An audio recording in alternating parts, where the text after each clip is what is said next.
Okay, Boker Tov. Today's Daf is Mem Aleph. We're starting on Mem Amud Bet. Still on Daf Mem Amud Bet with Ala Novlot, which is 1, 2, 3, 4, 5, 6, 7, 8, 9, 10, 11 lines up from the bottom. Novlot was one of the things that was mentioned in the Mishnah, on which we say Shehakol Nihya Bidvaro, because apparently it is either, according to some Mefarshim, it means unripened fruits that have fallen, that have not reached maturity, or it's talking about, as we're going to see, there's another possibility of interpreting what it might mean. So, V'ala Novlot, my Novlot, what does it mean, Novlot? Rabbi Zerav, Rabbi Ilah, Chadamar Bushle Kamra, Chadamar Tamred Zika. So one view says that it's Bushle Kamra, which Rashi and the Rambam take to mean that it is overly sun-scorched dates. In other words, what's happened is that these are overripe dates that have become ruined by being in the sun for too long. That's what the Rambam and Rashi say. However, the other view says that these are dates that were knocked off the tree, that they were, rather than being picked in the normal way, they were knocked off the tree. Now, of course, the question is going to become, why would this lead us to say shehakol? We understand why. If it's a sunburnt date, that means it's a ruined date. So a ruined item is going to be shehakol ni'abidvaro. It's not going to be borei priya etz. But what about a date that isn't ruined, that just got knocked off the tree by the wind? This is what the Gemara is going to ask in a moment. So Tanan, Rabbi Yehuda Omer Kol Shu Min Kalala in Mivarachin Alav. It said in the Mishnah, after a list of items, one of which was novlot, the other one was locusts, and the other item on the list was hachometz, vinegar. So it said that you say shehakol on all of these items, and Rabbi Yehuda had said, since they are min kalala, since they are associated with divine curse, therefore we don't say any beracha at all. So the question is, okay, we understand why, if they are sun-scorched dates, in other words, they were ruined by the sun, by overexposure to the sun, why that would be considered a form of curse. In other words, that our crops are ruined. But according to the view that says novlot in the Mishnah is not talking about sun-scorched, overripe dates, which is the interpretation that Rashi and Rambam give. There is another interpretation that what it means here is under-ripened dates, but either way it means that there's something dysfunctional about the date. So we understand why in that case it's associated with curse. But if it's simply dates that were knocked off the tree by the wind, why is that a problem? If anything, that makes our life easier. We shouldn't be complaining, right? So Ashara, the answer is, if according to that interpretation, the list of vinegar and novlot, whatever this is, if it refers to dates that were knocked off the tree, and chometz and vinegar, this list, when Rabbi Yehuda said anything that's a min klala, that is associated in one way or another with curses, doesn't get any beracha at all, he didn't mean everything on that list. He meant whatever in that list was relevant to a statement, as well as other things that may not be on that list, okay? So therefore, when Rabbi Yehuda said that, he didn't mean that novlot are necessarily min klala, that they're necessarily associated with curse, because after all, being knocked off the tree by the wind is not necessarily anything terrible. Ikad Amri, some say that bishlam alamadavar bushle kamra. So we understand, according to the one that says that it's a bushle kamra, that it is sun over-ripened, overexposed dates. That's why we say shehakol on these dates, because they're ruined.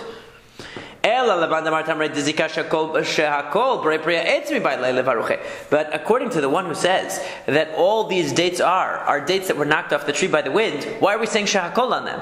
We should say borei priya etz, they're perfectly fine dates. In other words, according to both versions of the question here, the problem is the same, which is we understand over-ripened, sun-ruined dates are not good dates. So they're associated with a curse, so to speak, because the crop is ruined, and they're also something that you could say wouldn't get the normal beracha, that should get shehakol, because they're not in their normal state, they're in a ruined state. But according to the view that says that novlot refers to dates that are knocked off the tree by the wind, so both of these issues don't apply.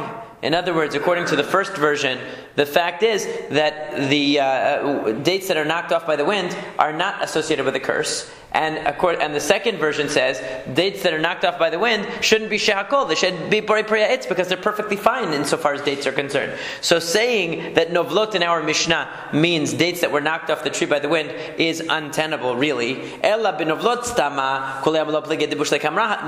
Everybody agrees that the word novlot refers to actually dates that were sun scorched. They were ruined by the sun. Ki plige benovlot tamara. When do they argue? When the term novlot tamara is used. When we use the term novlot of dates, okay? Novlot tamara.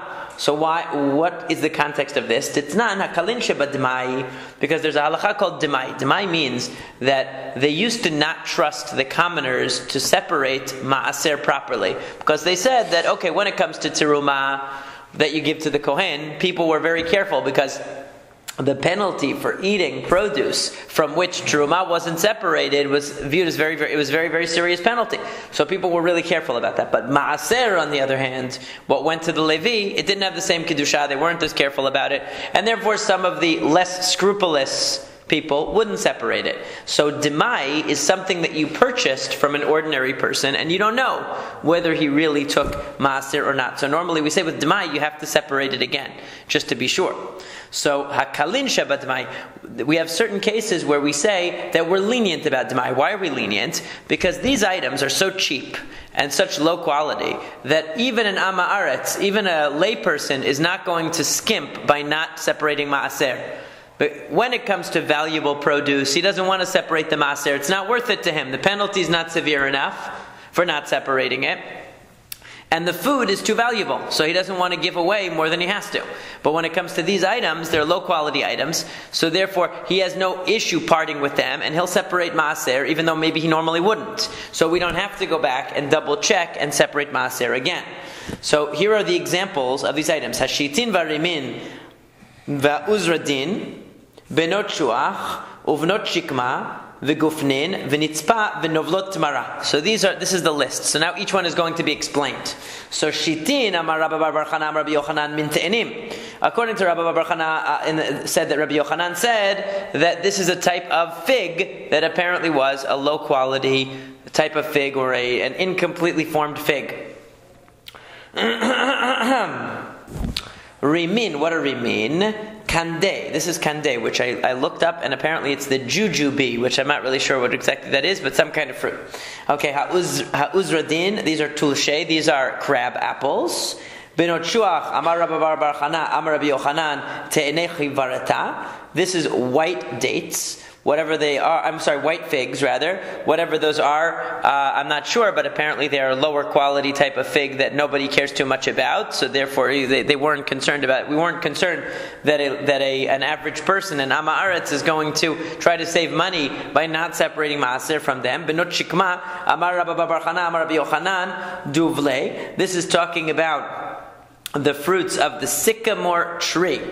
Gufnin, what are gufnin? Shilhei gufnei, these are the very last grapes that are left, that ripen last in the season, that never really fully develop, so therefore they're considered to be inferior. Nitzpa, we already learned that nitzpa is pircha, that's referring to the caper bush, like we talked about before, that the flower of the caper bush wasn't something that would be considered something so valuable that people would try to save by not taking maaser from that. And novlot tmara, what are novlot tmara? Here's where we have the argument between Rabbi Ilah and Rabbi Zera. Chadamar bushle kamra, v'chadamar tamre dezika.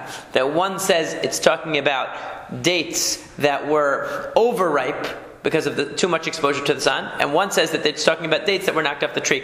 In other words, this argument about what novlot means is novlot tmara. It's only with regard to maaser, not with regard to berachot. Everybody agrees with regard to berachot that the only type of date that you're not going to say borei priya etz on is going to be a spoiled date that was in the sun for too long. But here we have a machloket. When it comes to which kind of date you don't have to be extra careful to take extra maaser just to be sure, In the case of Demai, here we have a machloket, which kind of date we're talking about. One says we're talking about overripe dates. Apparently overripe dates were not valuable, so a person wouldn't have a problem separating maaser from them, because they're not that significant anyway. Or dates that were knocked off the tree, perhaps the argument is that since it didn't require that much effort, they fall off the tree anyway, so the person is not going to try to avoid the obligation of maaser in that case. So bishlama leman damar bushlei kamra hainu dekatane hakalin shabbat demai sefekanu depatur havadaan chayav. But wait a second. Even applying the machloket to this case is a little bit difficult, because we understand the side that says overripe dates is what's being discussed. And it says that overripe dates, you don't have to go back and take maaser again if you buy them from the layperson, because you don't have to assume that he tried to cheat on the overripe dates. There we understand, because it says sefekanu depatur, that demai you're exempt from. But vada'an, if you're sure that he didn't take maaser, then you definitely have to separate maaser from it. Because these are regular dates. They're overripe, but they're still dates. But regarding the side that says that what here Novlot Tamara is talking about is dates that were knocked off the tree by the wind, how could we say that dates that were knocked off the tree by the wind, you have to separate maaser? Even if you were sure that nobody separated maaser from them, you shouldn't have to separate maaser, because hefkeraninhu, they are ownerless items that that were knocked off the tree. We're not talking about harvested dates. We're talking about dates that fell off a tree out in the wild. So these are ownerless dates, and therefore there's no obligation of maaser. So even if you were sure that they weren't that they weren't tithed, you still wouldn't have to tithe them yourself. So that can't be what the Mishnah is talking about when it says novlot tamara. So the Gemara answers that there's one case where you would have to separate maaser even from wind-blown dates, and that is where you gathered them together into a pile. So even though you didn't own the tree and harvest the tree, there were so many that you basically acted like a farmer. You harvested them, you gathered them all together into a pile. So now, since you've treated them like as if they were harvested, so rabbinically you're obligated now to go and take maaser from them, just like you would take maaser from any other kind of produce. So therefore we have this machloket about whether novlot tamara are the over-ripened dates, or they're the dates that were knocked off the tree by the wind. But that's not relevant to the laws of Berachot at all. So now, another question is asked. But first we're going to conclude. Rabbi Yitzchak, Rabbi Yochanan, Mishum Rabbi Eliezer ben Yaakov. That Rabbi Yitzchak said that Rabbi Yochanan said in the name of Rabbi Eliezer ben Yaakov, Hadleket v'shechav ha'pe'ah asan goren hukbe'u le'ma'aser. All of these things, leket, these are, and shecha, these are the sheaves that are dropped, or the ones that are forgotten in the field that we leave for the poor. And pe'ah, the corner of the field that's left for the poor. So when the poor people come and they take that stuff, they don't have to now take ma'aser on it, because that itself is like a type of tithe that we're giving to them.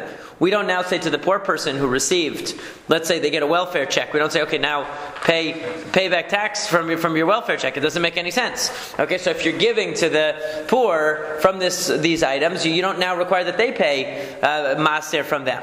Okay, however, if the poor person is very industrious and he gathers so much of this, so many of these gifts that he's making a pile out of it, he made a gora, he made a threshing floor worth of this produce, and now he's processing it, now we say he has to separate maaser, because he's treating it as if, it's business now. It's on a level of quantity, and it's qualitatively different when he's gathering it together into a threshing floor and he starts processing it. It's as if he himself is a farmer.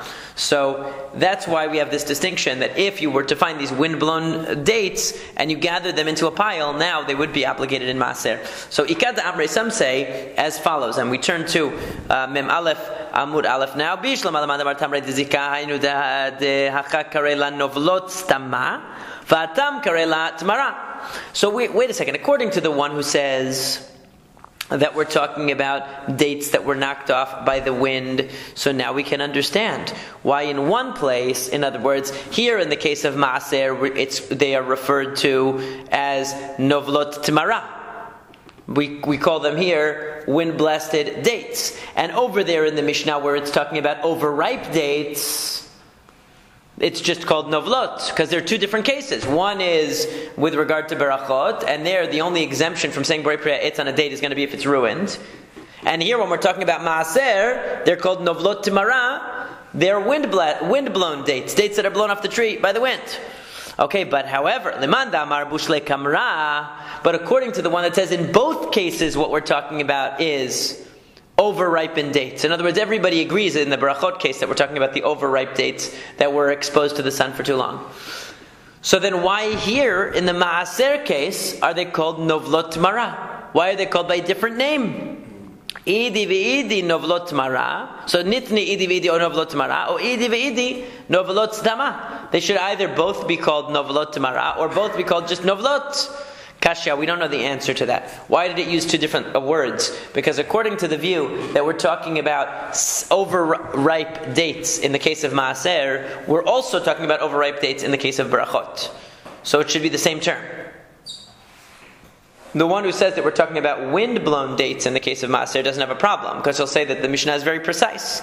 In the case of Maaser, it uses one term. In the case of Berachot, it uses another term to show you that it's two different cases. One where the date itself is ruined, and the other one where the manner in which the date was found is not a commercial manner. In other words, you didn't own it and harvest it, but it fell off a tree. So now we move to the next point. We said in the Mishnah, it talked about a person who has many different types of fruit in front of him.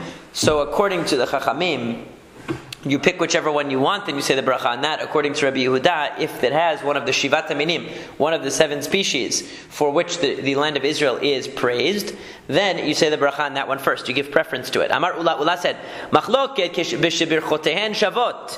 When is this machloket? When the bracha of the two is the same. In other words, you have an apple and you have a date. Or you have an apple and you have a pomegranate. To Rabbi Yehuda savar min shiva adif, Rabbanan savar min chaviv adif, because Rabbi Yehuda says if you have one of the 7 species, that gets precedence. That takes precedence. And according to the Chachamim, whatever you like the best is going to take precedence. But in a case where there are two different brachot, in other words, you have one item that the bracha is ha'adama and one is ha'etz, you're going to have to say a bracha on both of them anyway. You're going to have to say Borei Priya Etz on the Ha'etz, and you're going to have to say Borei Priya Ha'adama on the Ha'adama. So what difference does it make that one of them is Shivat HaMinim? You're not really giving it any special kavod. In other words, when you have an apple and you have a date, and you decide to say the bracha holding the date, you're showing that the date is more chashuv, it's more important because it's one of the fruits of Israel. And that's covering the apple. But if you have a date and you have a potato, okay, you have to say 2 brachot anyway. So what difference does it make what order you go in? So Meitivei, they raised an objection. It said in a Braita that if you had in front of you tzinon v'zayit, you had in front of you a radish and also an olive, you can say a bracha on the radish, and that covers the olive as well. So the Gemara, so this is a problem. Why? Because you just told me that when the brachot are different, you have to say a bracha on each one. So a radish is ha'adama, grows in the ground. An olive grows on a tree. How can you say the bracha on the radish and cover the olive? So ikar. This must be talking about where the radish is the primary food. In other words, you have a radish, and accompanying the radish is a little piece of olive on there.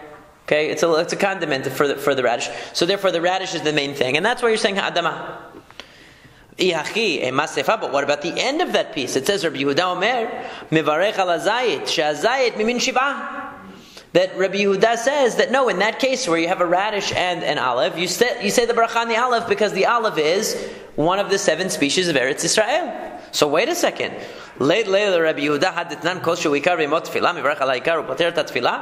if we're talking about a case where the radish is the ikar, is the main food, and that's why the Chachamim are telling you that you're supposed to say the bracha on the radish, and you're supposed to cover the olive by saying the bracha on the radish. What is Rabbi Yehuda doesn't believe in the idea that you say the bracha on the main food? He disagrees with that. And maybe you're going to say Hachinami that it's true that Rabbi Yehuda doesn't agree that you go by the ikar, that you go by the main food. That he disagrees with that principle. But it says in the Braita, Rabbi Yehuda Omer, im mechamat tzenon b'hazayit mevarech al tzenon upoter et hazayit. Rabbi Yehuda says himself that if the whole reason you brought the olive was as a condiment for the radish, then you say the hadama on the radish. So obviously he agrees. When the radish is the main food and the olive is coming to qualify it, to enhance it, that you say a bracha on the radish, not on the olive. So even Rabbi Yehuda agrees. So the situation, the case in which they disagree can't be that case. Because we see that when the radish is the main food, Rabbi Yehuda agrees that you say the bracha on the radish. He agrees with the Chachamim. So they must be disagreeing in a different case. Le'olam betznon ikar askinan. In reality, we must be talking about a case where the tznon, where the radish is the main food. And really what Rabbi Yehuda and the Chachamim are arguing about is a different case, and it's somewhat missing from the text. But it's you have to read between the lines. This is what it really means to say that if you have a radish and an olive, you can say the beracha on the radish, it'll cover the olive. But when are we talking? That's where the radish is the main food, and everybody agrees in that case. But where the radish is not the main food, then everybody agrees each one is deserving of its own beracha. You're going to have to say borei priya adama on the radish. You're going to have to say borei priya etz on the olive. Ushne minim be'alma shebirchoten shavot. And if you have two different types of food, of fruit, both of which have the same beracha, there mivarech al ezemen sheyirtzeh. The Chachamim say you say a beracha on whichever one you want. Rabbi Yehuda mivarech al azayit shazayit mimin shiva, and Rabbi Yehuda is going to say you have to say a beracha on the one that is one of the 7 species first. So basically, we have 3 cases. You have a case where the 2 items, one is qualifying the other. One is the main item, one is the secondary item. In that case, you say the beracha on the main item according to everybody. The second one is a case where neither one is primary. They're both primary. You want each one separately. So in that case, both agree that each one has to have its own beracha, and it doesn't matter what order you put it in. And then finally, in the third case, both have the same beracha, so you're going to say only one beracha, either on the apple or on the olive, either on the apple or on the date, whatever it is. In that case, the Chachamim say, pick the one you like the best, and Rabbi Yehuda says, no, pick the one that is mimin shiv'ah, that is one of the 7 species that Israel is praised for. Pligi ba Rabbi Ami and Rabbi Yitzchak Nafacha. Rabbi Ami and Rabbi Yitzchak Nafacha had an argument here. The Rabbi Yehuda svar min shiva adif, Rabbanan svar min chaviv adif. So according to the first view, it's echoing what Ula said before, that they only argue in a case where the berachot on the 2 foods are the same, where you have an olive and an apple, or you have a pomegranate and and a pear. But when the berachot are different, everybody agrees each one is entitled to its own beracha, and it doesn't really make a difference what order you put it in. And the other one says, no, even where the berachot are not the same, there's still an argument where Rabbi Yehuda will say you have to say the beracha on the one that's one of the 7 species, and you can't go with the one you like the best. Okay, even though you're going to have to say a beracha on both. For sure, you're going to have to say a beracha on both, but he's going to say you still have to say a beracha on the 7th, one of the 7 species first. It's going to become clarified what the case is in a second, because it's a little bit unclear. So, we understand the case where the blessings are the same. You have an apple and you have a date. Which one do you say the beracha on first? Pick the date according to Rabbi Yehuda. According to the rabbis, you like apples better? Pick the apple, because you're only going to say one. But in the case, if you're going to say that what they're talking about here is where you have a potato and a pomegranate, okay, where there's ha'adaman, there's ha'etz, so what's the argument exactly? Amar Rabbi Yirmiyah lehakdim. Rabbi Yirmiyah says, in terms of precedence, okay, not that you can say the beracha on the olive, or you can say the beracha on the date, and it's going to cover the radish, or it's going to cover the cucumber. That's not going to work. Rather, it's a matter of precedence, which one you say first. Da'amar Rav Yosef ite Rav Yitzchak, kol ha'mukdam b'pasuk zeh, mukdam livracha. Everything that comes earlier in this pasuk is earlier for bracha. Shenemar, as it says, Eretz chita u'saura, v'gefen u'tenav rimon. You have a land of wheat and barley, and grapes, and figs, and pomegranates. Eretz zet shemen udvash. A land of zet shemen, which is olives that give oil. Udvash. The dvash here means dates, because date honey. Okay, and what's the point? The point is, that the Gemara seems, the pshat of the Gemara seems to be, and it's much easier to learn this way than any other way, and this is the way most of the Rishonim seem to learn, that there's no precedence of Borei Priya Et to Borei Priya Adama. Okay, so according to like the Rambam, according to the Shulchan Aruch's first main opinion, it doesn't make a difference if you have Borei Priya Etz and Borei Priya Adama. It makes a difference if you have Shehakol versus Borei Priya Etz and Borei Priya Adama. That Borei Priya Etz or Borei Priya Adama would precede Shehakol. But between Borei Priya Etz and Borei Priya Adama, there's no real precedence there. According to most of the Rishonim, the Rabbeinu Yonah brings down some Rishonim that do hold that you should put Borei Priya Etz before Borei Priya Adama, and in the Shulchan Aruch it mentions that as a minority opinion, and I think today that's the common practice. That's the common practice today, but actually it's much easier to learn the Gemara assuming, like the majority of commentaries, that wasn't the case. The other commentaries that maintain that Borei Priya Etz has to precede Borei Priya Adama when you have an apple and a cucumber have more difficulty explaining what's going on in this sugya than those that don't make that assumption. So that's why we're not making that assumption just for the purposes of learning today.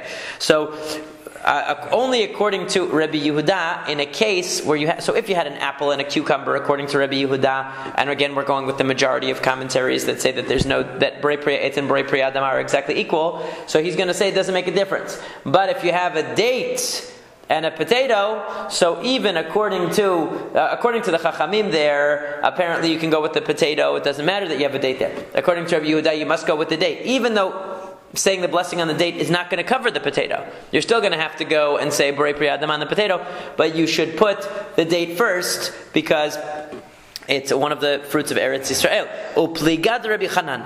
And this is a disagreement with Rabbi Chanan. The Amar Rabbi Chanan, Kol pasuka kulo l'shiurin. Rabbi Chanan said, this pasuk is not telling you precedence of which fruits are more important. It's just listing for you shiurin, the various measurements of the Torah. Every word in this pasuk, every food mentioned in the pasuk, is the basis for a measurement that's used in halacha. How so? Ne'emar chita.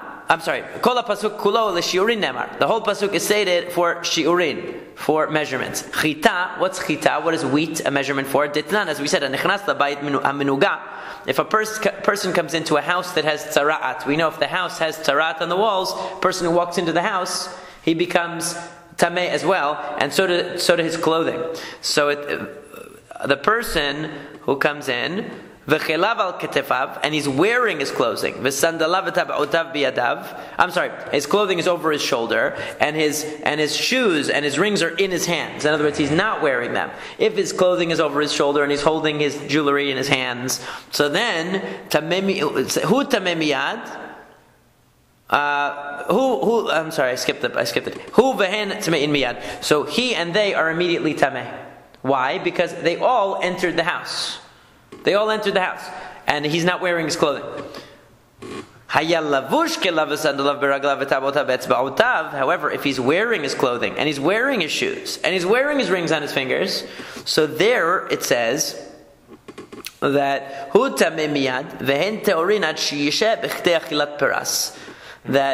he becomes tameh immediately, but his clothing doesn't become tameh unless he stays in the house the amount of time it takes to eat half a loaf of bread. Now what's interesting is that if you look at the pasuk in the Torah in Sefer Vayikra and you take a look, you'll see that it makes a distinction. When a person comes into the house, he'll become that the person who comes into the house all the days that it's tameh, he's going to become tameh. However, then it says that a person who eats in the house,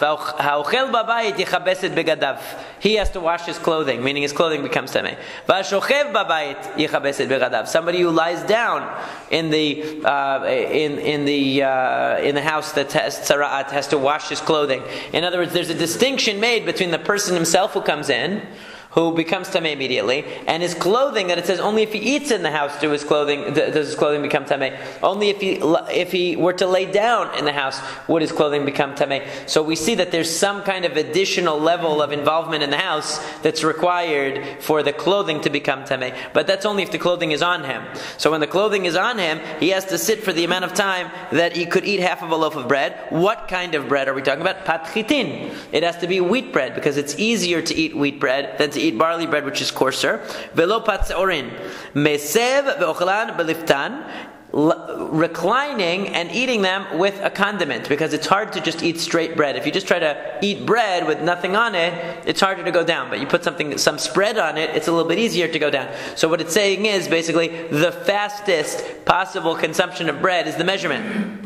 Okay, so when it says one who eats in the house, his clothing becomes tameh. So the amount of time that we measure, we don't say that the person actually has to eat in the house, by the way. It's interpreted not to mean that he actually has to eat in the house. What it's interpreted to mean is that he stayed in the house long enough that he could have eaten. Could have eaten what? Could have eaten half of a loaf of wheat bread with liftan, with a spread, which is the quickest way that one would eat it, and reclining, which is also the quickest way, so he's not distracted. He's totally focused on the eating. So that amount of time is the amount of time that it takes for his clothing to also become tameh. But that's what the pasuk, when it mentions wheat, is making a reference to this measurement, the amount of time it takes to eat half a loaf of wheat bread. The next word in the pasuk is seorah, barley. So what does that come to teach us? If all of these words in the pasuk are coming to teach us different measurements, so seorah ditnan etzem kiseorah mitameh b'maga uvmasa, that if you have the bone of a person, it has tumat met. It conveys the impurity of the dead.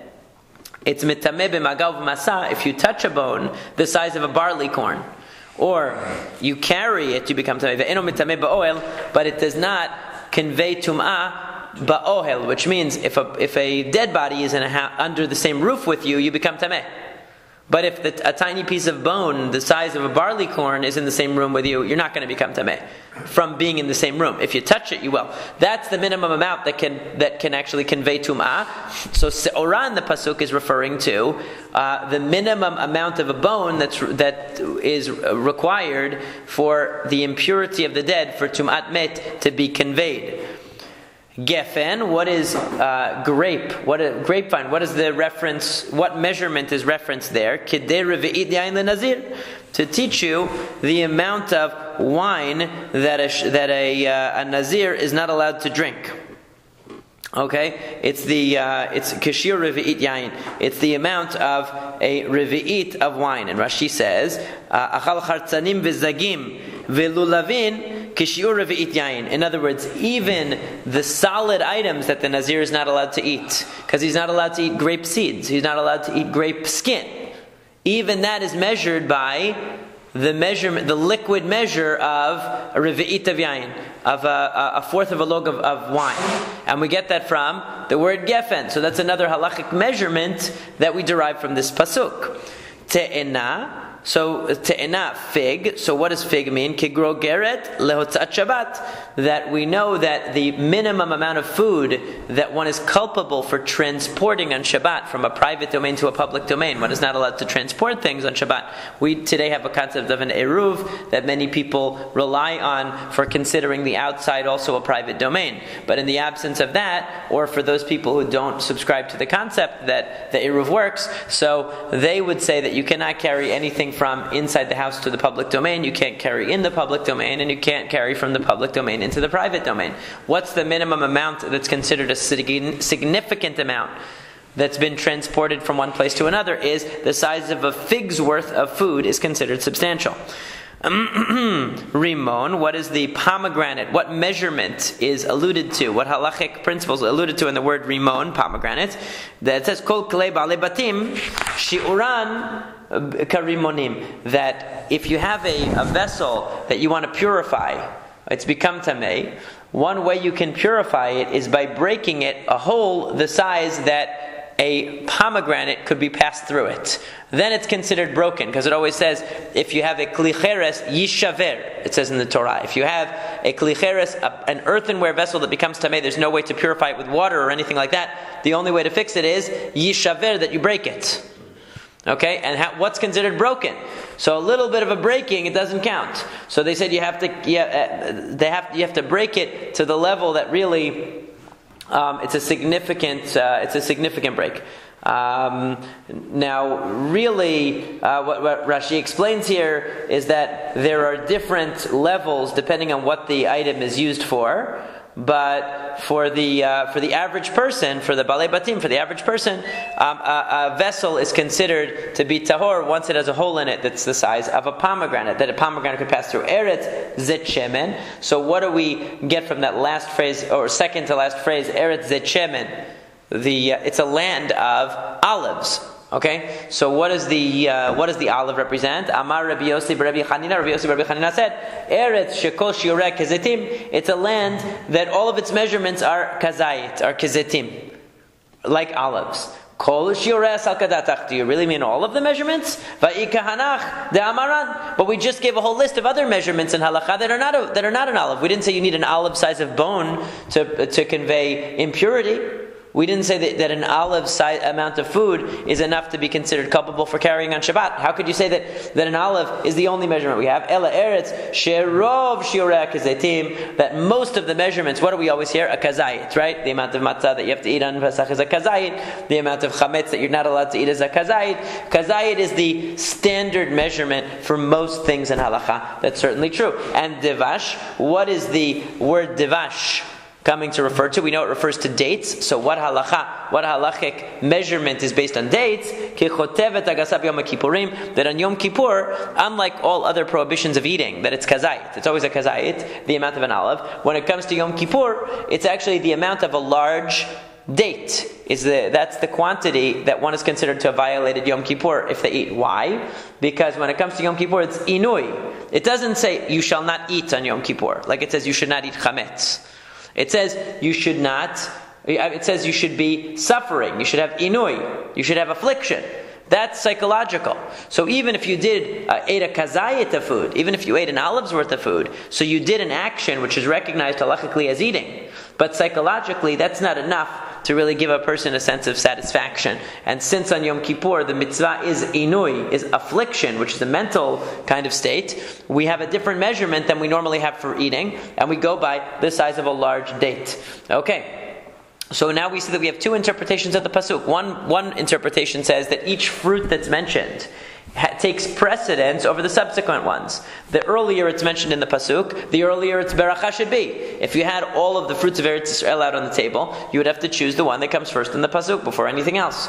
Okay? The second interpretation says no, these are all alluding to different halachic concepts, different legal measurements in halacha. So v'idach, so how will the one who claimed that these fruits are being listed in order of their prominence, how will he deflect the argument that really, no, these fruits are just being listed because of measurements that they represent?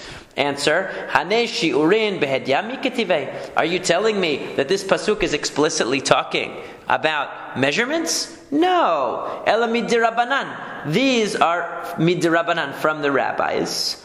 Ve'ukra asmachta be'alma. And they're just using the pasuk as an asmachta. Asmachta means something on which to rely. In other words, they give a pasuk sometimes as a mnemonic device. You want to remember all the different shiurim. You want to give a basis in the Torah shebichtav, in the written Torah, for a tradition that the rabbis had that was a halacha Moshe Sinai that was passed down orally all the way back from Moshe Rabbeinu.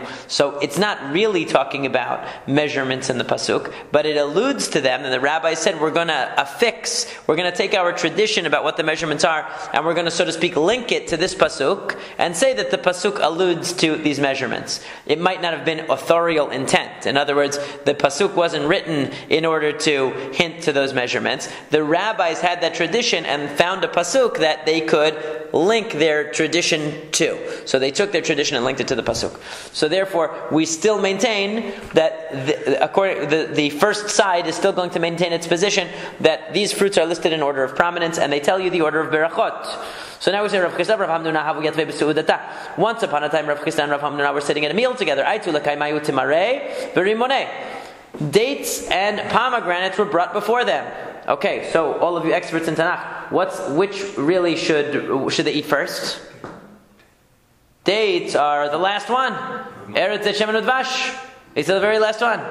So theoretically, it should be Rimonim. It should be pomegranates. However, Rav Hamnuna barechat timarei b'reisha. Rav Hamnuna went ahead and he said the beracha on the dates instead. Okay? Amar le Rav Chisda. Rav Chisda said to him, Lo svir le mar lahada amar Rav Yosef v'ite Rav Yitzchak.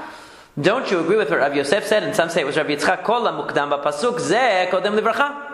Whatever's earlier in the pasuk is earlier for a bracha. And we know that what's earlier in the pasuk, for sure, the pasuk is Eretz Chita Usora v'gefen utei naverimon. Okay? So it's the 5th on the list. And Eretz Zetsheven Udvash, the 7th on the list, is Dvash, which is a reference to dates. So how can you take the dates first? Amar le, Ze Sheni La'eretz, Veze Chamishi La'eretz. The answer is that if you look at the pasuk as one entity, true, you're right.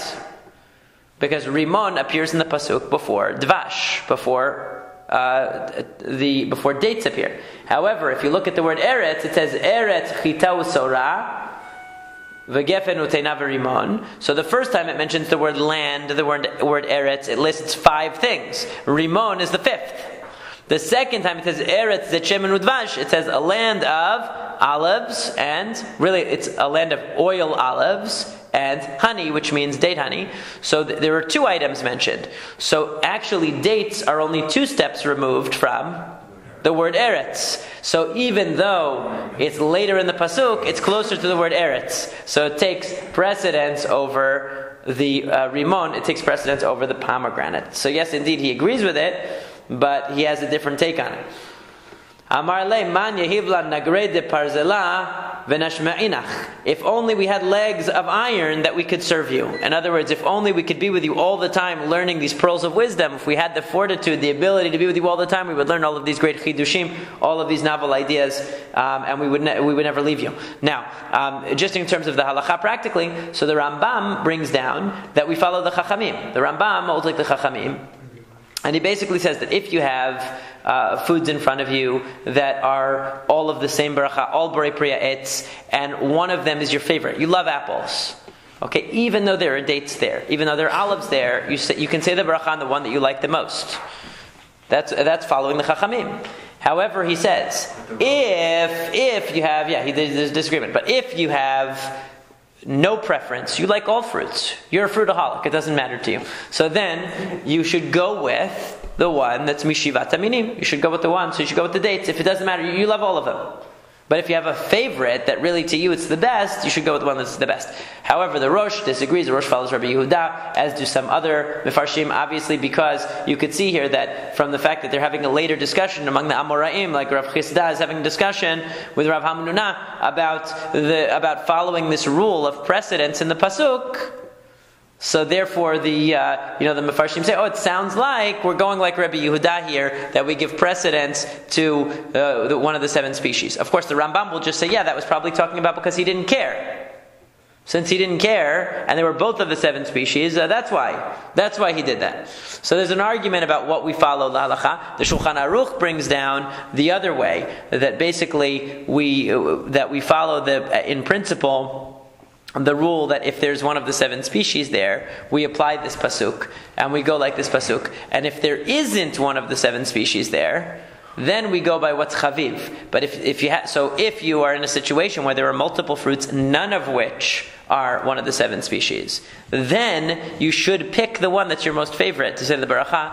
You shouldn't pick one that's less favorite to you. And he also mentions that in terms of defining favorite, there are 2 opinions. The majority opinion says it's whatever you want right now. Like you're really dying to have apples right now.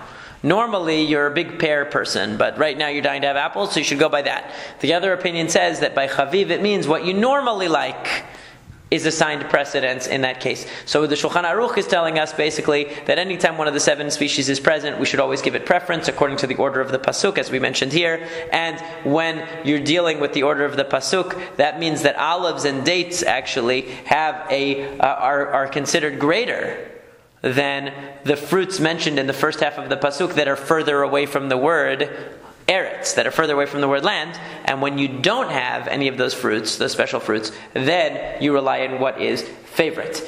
So we go a little bit further. Itmar was stated, Heviu lifnehem te'enim va'anavim betoch ha'seudah. Very, very common situation. Very, very common halachic question. What happens if they bring fruit in the middle of the meal? In this case, we're talking about figs and grapes. Amar Rav Huna, te'onim beracha lefneihem, ve'en te'onim beracha la'achareihem. You have to say a beracha before the fruits, but you don't have to say a beracha after the fruits because you're going to say birkat hamazon, and that will cover everything. V'chein amar Rav Nachman, te'onim beracha lefneihem, ve'en te'onim beracha la'achareihem. That's what Rav Nachman said as well. V'Rav Sheshet amar te'onim beracha ben lefneihem, ben la'achareihem. She'en lecha davar she'te'on beracha lefanav, ve'en te'on beracha la'acharav. Ela pata ba'abikisnin bilvad. Rav Sheshet said, no. That these fruits that you say a bracha on, let's say they bring grapes, you have to say Borei Priya Etz on the grapes in the middle of the meal. You also have to say ala perot. You have to say a separate bracha acharona just for those fruits, even though you're going to say Birkat Hamazon.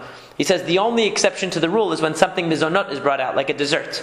Now here, I'm just giving as a disclaimer, this is not following Rashi's interpretation of the sugya, because everybody disagrees with Rashi, and it's extremely difficult to fit Rashi either with the flow of the piece here or with the practical halacha. So just for simplicity, we're going with how everybody else interprets it other than Rashi, which is that these desserts, that pata baba kisanin is some kind of a dessert, some kind of a mizonot dessert, so it's made from flour, something that you would normally say mizonot on. It comes in the middle of the meal, but it's not a main part of the meal. So therefore you're eating it as a kind of a sweet, a cake or brownies or whatever. So so you could say mizonot on that. You wouldn't have to say separate al hamichya afterwards, because since it's a type of flour, it's a type of bread, even though it's not the type of bread that you say hamotzi on, but it's close to bread, it's in the family of bread, so you don't have to say Birkat Hamazon. But according to Rav Sheshet, if you have fruit in the middle of the meal, not only do you have to say Borei Priya Etz, you also have to say ala perot separately for that fruit, because it's not part of the meal at all. It's considered outside the meal entirely.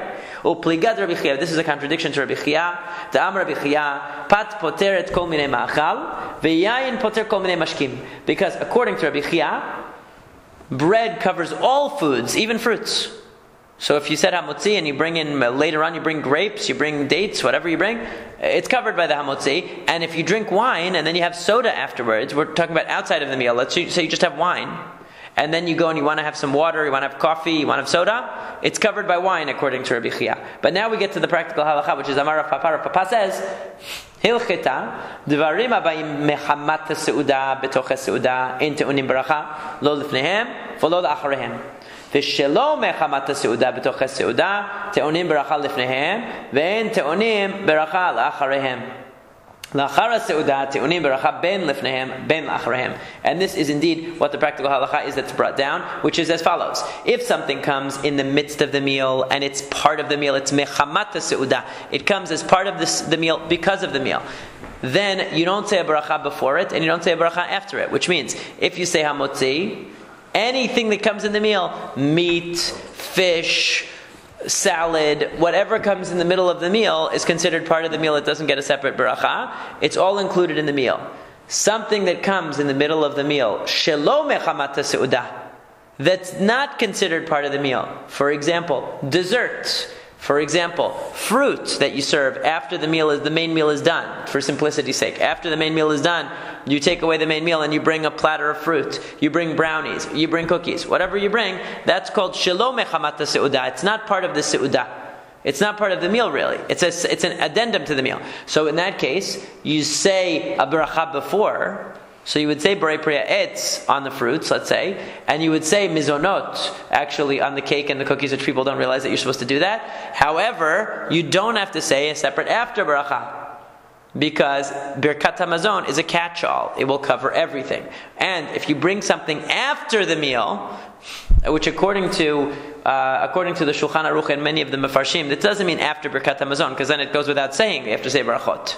Why wouldn't you not have to say Berachot if it's after the meal? What it means is that in the olden days, they used to take the table away. Even before they said Birkat Hamazon, they'd be like, okay, we're done with our meal, take the table away completely, they'd remove the table, like we remove the Seder plate to symbolize that, but they'd actually take the table away.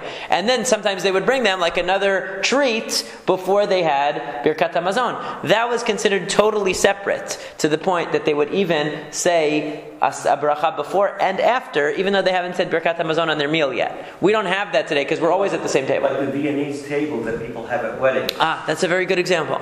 You're right, because they clear away everything and then they bring a Viennese table of dessert. That's a really good example. example where that would apply. The Shulchan Aruch says that we don't have this today, but I guess he didn't have Viennese table in Spain or in Israel, in Tzfat. So so that would be the case. There's kind of to do with intention that when you start the meal and make motzi that there's going to be. It doesn't matter.